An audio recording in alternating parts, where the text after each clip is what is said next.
نحمده ونصلي على رسوله الكريم أما بعد أعوذ بالله من الشيطان الرجيم بسم الله الرحمن الرحيم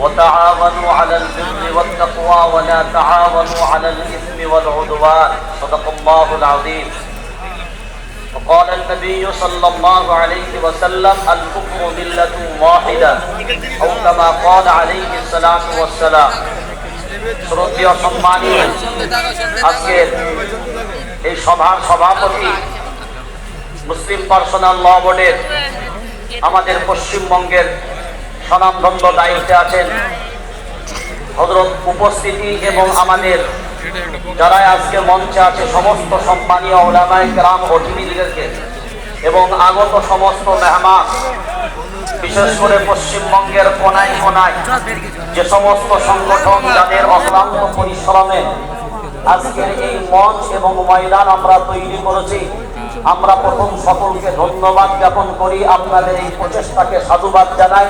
আল্লাহ আপনাদের সকলকে উত্তম প্রতিদান দান করুন। প্রথম একটা কথা, যেহেতু মঞ্চটা কোনো বায়ান বক্তব্যের নয়, খুব সংক্ষিপ্ত সময়ে মূল কথাগুলো আপনাদের সামনে উপস্থাপন করা।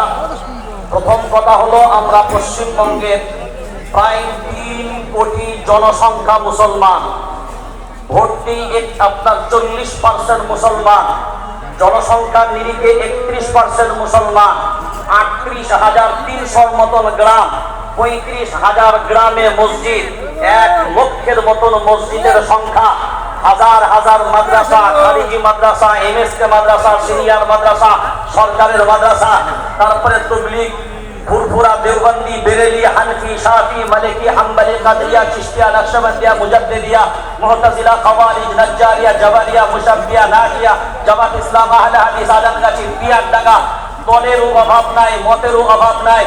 কিন্তু আজ যদি বাংলার 3 কোটি জনসংখ্যা মুসলমান দল ভুলে গিয়ে, কালার ভুলে গিয়ে, রং ভুলে গিয়ে, দল বুঝবে না, রং বুঝবে না, কালার বুঝবে না, এক কালিমার পরিচয় দিয়ে, এক রবের পরিচয় দিয়ে, এক নবীর পরিচয় দিয়ে, এক কিতাবের পরিচয় দিয়ে, এক ধর্মের পরিচয় দিয়ে, এক দ্বীনের পরিচয় দিয়ে, এক জাতির পরিচয় দিয়ে যদি এই 3 কোটি জনসংখ্যা মুসলমান একবার বাংলার মাটিতে ফিরে খুলে যদি ময়দানের নামে, আরে বাংলার মাটি না, সারা ভারতবর্ষের সমস্ত জালিম পর্যন্ত কম্পিত হতে বাধ্য হবে।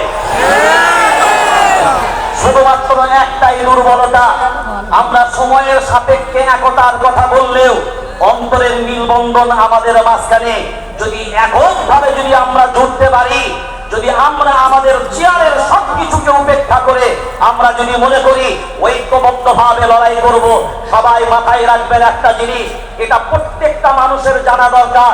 এই যে আন্দোলনটা, এই আন্দোলনটা কি? আপনারা সবাই মনে করছেন ওয়াক্ফ সম্পত্তির আন্দোলন, আসল লড়াইটা শুনে নেন, একটা ম্যাজিক মিডিয়ারাও দেখে নেন আর আপনারাও দেখে নেন আসলে ম্যাজিকটা কি। আমার হাতে একটা রুমাল দিয়েছি, দেখেন, রুমালের উপরে মোবাইলটা রাখলাম, অর্থাৎ রুমালের উপরে মোবাইল। আপনার মসজিদ, মাদ্রাসা, খানকা, মক্তব, কবরস্থান যা আছে সব কিন্তু জমিনের উপরে। তার উপরে জমিনের উপরে যে মসজিদ আপনার যে জায়গার উপরে আছে ওই জায়গাটার নাম হলো ওয়াকফ, যে মাদ্রাসা যে জায়গার উপরে আছে ওই জায়গার নাম হলো ওয়াকফ, যে খানকা যে জায়গার উপরে আছে ওই জায়গার নাম হলো ওয়াকফ।